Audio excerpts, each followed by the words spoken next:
sampai 6 tahun itu sebaiknya belum dikasih hukuman ya Om. Hmm. Karena orang tua seperti gembala, teladan, juga kita bisa otoriter. Nah, tapi ada juga nih dari antara peserta yang barusan chat, jadi dia sama suaminya belum menemukan kesepakatan nih Om, gitu. Jadi udah sebelum 6 tahun suaminya mungkin beberapa kali menghukum anaknya. Ibarat contohnya misalnya makannya berantakan atau makan sambil ngobrol, sambil ketawa-ketawa, sambil jalan-jalan, terus dihukum, dikasih pukulan gitu. Gimana Om untuk menyiasati ini? Ya, sebenarnya kalau kesalahannya bukan berupa dosa, ya, apalagi anaknya hiperaktif, ya, memang Hmm. hukuman itu sebenarnya sekali-sekali masih boleh, ya, sekali-sekali masih boleh. Tapi kalau misalnya orang tuanya pas kayak saya juga nggak kadang nggak bisa diam gitu ya. Kadang-kadang harus harus harus kayak, aduh ingat lagi gitu. Kadang-kadang punya kecenderungan sambil makan itu, begitu ingat apa gitu, ambil barang dulu, ngapain lagi? Nah, itu anaknya pasti nanti kan mengikuti ya. Nah, itu nggak boleh dihukum tuh, karena kalau dihukum anak merasa bahwa misalnya menghukum mamahnya gitu ya. Kenapa papa nggak dihukum? Jadi anak itu pengennya kalau memang dihukum ya semuanya dihukum. Tapi kan nggak mungkin padahal ibu menghukum suaminya. Nah, maka hati-hati dalam hal menghukum. Nah, kalau misalnya soal suami istri, ini saya kasih dasarnya dulu. Memang siapa saja, pasangan hidup siapa saja adalah sangat wajar kalau suami istri itu berbeda cara. Ya, apalagi kalau kayak saya, Jawa dengan Tionghoa. Oh, sama-sama Jawa, sama-sama Tionghoa, sama-sama Batak aja, sama-sama sukunya aja. Suami istri akan berbeda cara didik anak karena berbeda latar belakang keluarga. Atau berbeda pendekatan. Saya pikir loh mah, itu anak saya pukul biar dia tuh tahu peraturan. Tapi saya rasa loh mah, kamu mukulnya terlalu keras. Tapi saya pikir loh mah, tapi saya rasa loh mah, saya pikir mah, karena kita sekolah di Australia itu dia memang kurikulum gak bagus, tapi pergaulannya, tapi saya rasa loh di Jakarta aja. Tapi saya pikir loh mah, tapi saya rasa loh mah. Jadi laki-laki tuh pikir, wanita tuh rasa. Papa, saya rasa mamamu tuh nggak suka sama aku. Kamu tuh jangan berpikir yang negatif. Kamu tuh nggak merasakan yang kurasakan. Tapi kamu nggak boleh berpikir begitu. Tapi saya rasa memang kamu tuh nggak pernah mengerti saya. Jadi laki-laki pikir, wanita rasa. Ini juga dipakai dalam parenting. Saya pikir anak itu harus tahu peraturan, maka saya hukum. Tapi saya rasa loh, kamu caranya salah. Tapi saya pikir loh, tapi saya rasa. Pikir sama rasa nggak pernah ketemu. Ketemunya kalau ada cinta. Jadi pikir dan rasa itu ketemunya kalau ada cinta. Tanpa cinta, suami istri pasti berantem karena pikir dan rasa. Kedua, kenapa suami istri itu sering berbeda pendapat? Karena suami istri itu menikahi lawan jenis. Karena menikah nggak boleh dengan yang sejenis. Jadi menikah itu lawan jenis. Satu rapi, satu nggak rapi. Itu namanya jodoh, ya kan? Dua-duanya rapi, barangnya nggak pernah dipakai. Dua-duanya nggak rapi, barangnya hilang terus.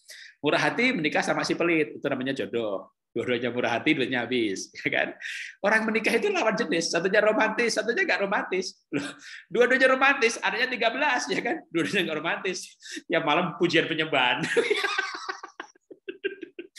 Kapan punya anak gitu kan.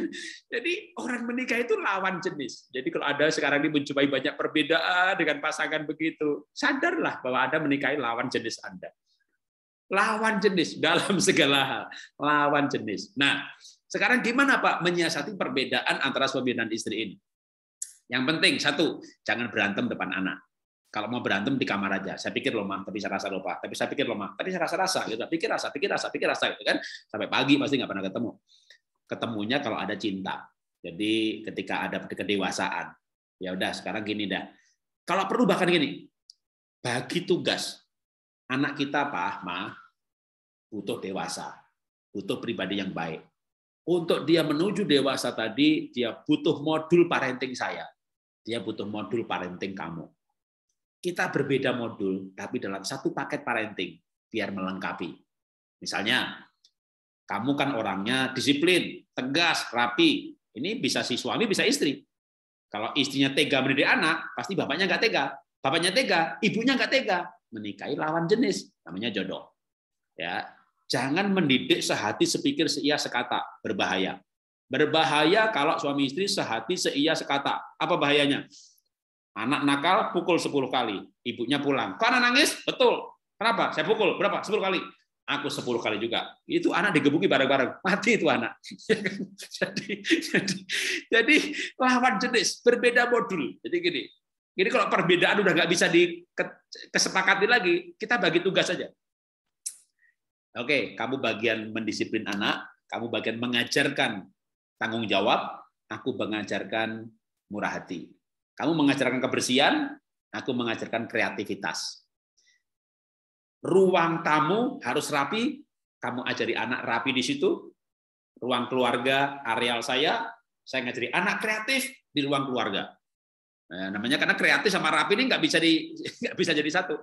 Kalau anak mau kreatif, anak saya menggambar, tak tempel di ruang tamu. Waduh, istri saya, kok jadi rumah kita jadi nggak bagus dong. Tapi anak kan bangga, gambarnya ditempel. Nanti kalau ada tamu datang, nih gambar anak saya, gitu.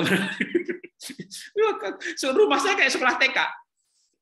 Akhirnya kita kapling gitu ya. Oke, kalau gitu jangan ruang tamu, ruang keluarga. Nanti kalau tamunya dibawa ke ruang keluarga, kita tunjukkannya di ruang keluarga. Nih gambar anak saya. Gitu. Tapi jadi kita masih bisa menyiasati dengan suami istri yang berbeda gaya parenting, dua-duanya dipakai seolah-olah kayak modul gitu. Kalau kita itu belajar bisnis, belajar marketing yang buang duit, tapi belajar bagaimana cash flow yang harus mengatur keuangan. Orang marketing maunya kan wah gitu deh.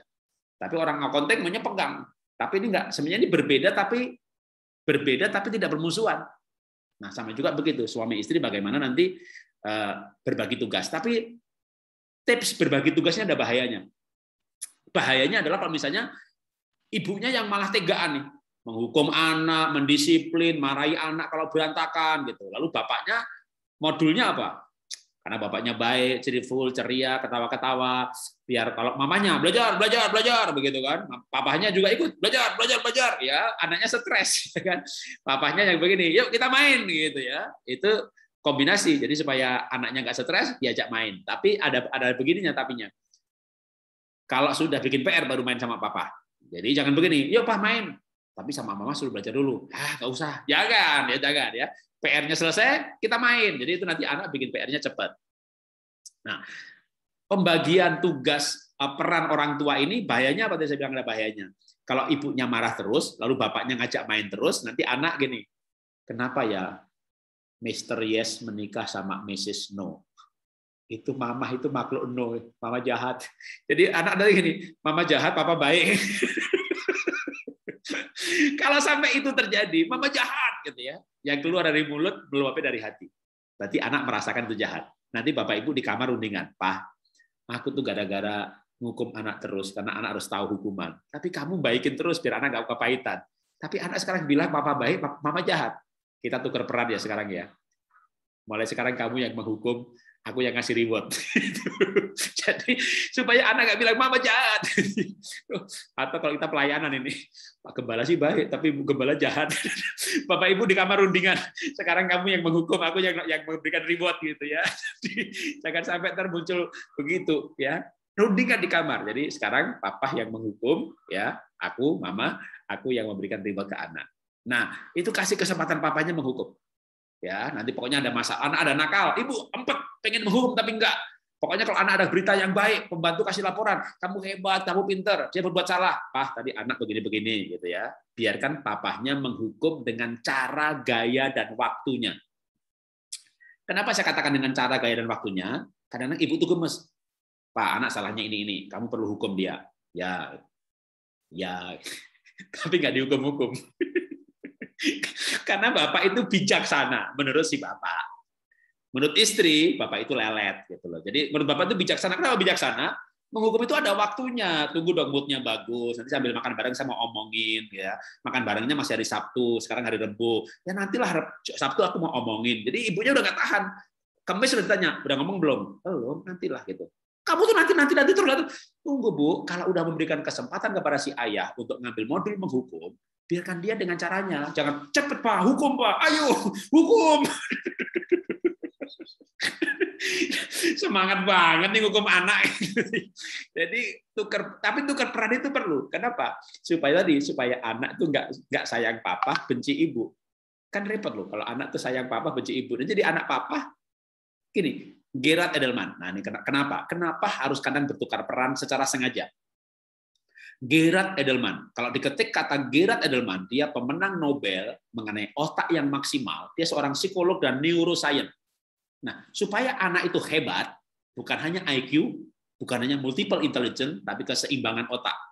Nah, otak anak akan seimbang dan hidupnya maksimal kalau figur ayah dan figur ibu itu seimbang. Nah, untuk keseimbangan figur ayah ibu ini tidak harus berarti bapak mendidik anak interaksi waktu yang sama, tidak. Karena bapak itu bisa berinteraksi hanya Sabtu dan Minggu, tapi dia interaksi positif. Mamanya Senin sampai Jumat, belajar, belajar. Kamu tuh nggak belajar, kamu tuh wow, gitu Senin sampai Jumat. Mrs. No, papahnya, Mama, Mah, boleh es krim? Jangan, nanti batuk. Tunggu Mr. Yes pulang, ya kan? Pak, boleh es krim? Boleh. Beli 2, Papa 1 ya. Jadi Papa berinteraksi waktunya singkat, tapi quality, ya kan? Mr. Yes. Anak dekat sama Bapak, jauh sama Ibu. Anak benci Ibu, memori tidak bagus. Otak kanan nggak bagus. Anak benci Bapak, otak kiri nggak bagus. Logika nggak bagus. Jadi perasaan sama otak itu berhubungan. Karena kalau secara neuroscience, perasaan itu sistem limbik itu di otak. Jadi kalau yang ilmiah, hatiku sedih. Itu lebih ilmiah daripada hatiku sedih. Hatiku berdebar-debar, yang berdebar-debar itu jantung. Nah, jadi supaya anak itu hebat, otaknya imbang, figur ayah ibu imbang. Makanya jangan sampai anak itu berkata, mama jahat, papa baik. Nah, untuk menghindari papa jahat, mama baik, maka tadi mesti bertukar peran. Kapan bapak menghukum? Dan kalau bapak dikasih peran menghukum untuk semester ini, untuk bulan ini, gitu ya, biarkan dia menghukum dengan gayanya, karena orang itu nggak bisa bergaya bukan seperti dirinya. Ya, nah itu tujuannya nanti gini. Pokoknya aku bulan ini adalah temanya good mother, ya, pokoknya cari anak baiknya di mana, sisi positifnya dipuji, dia bangun pagi dipuji, dia ngompol, Pak, anakmu ngompol, oke, udah dimarahi belum? Marahi dong, sabar. Tapi beri kesempatan dia menghukum, gitu ya. Nanti mungkin bapaknya kan, kamu tadi ngompol ya, ya. Belajar ya, mungkin dia tidak akan menghukum juga gitu. Memang kalau gayanya begitu, ada juga yang gaya menghukum. Dia gayanya menghukum gitu, kamu ngompol tadi, iya, ya kamu 5 tahun, nggak apa-apalah. Dulu papa 7 tahun masih ngompol. Bukan marahi, malah bukan rahasia. jadi kadang-kadang ayah ibu bergaya yang berbeda, tapi itu nggak apa-apa ya. Bisa bertukar peran. Tujuannya supaya anak akhirnya punya relasi yang baik dengan kedua orang tua. Ya, silakan.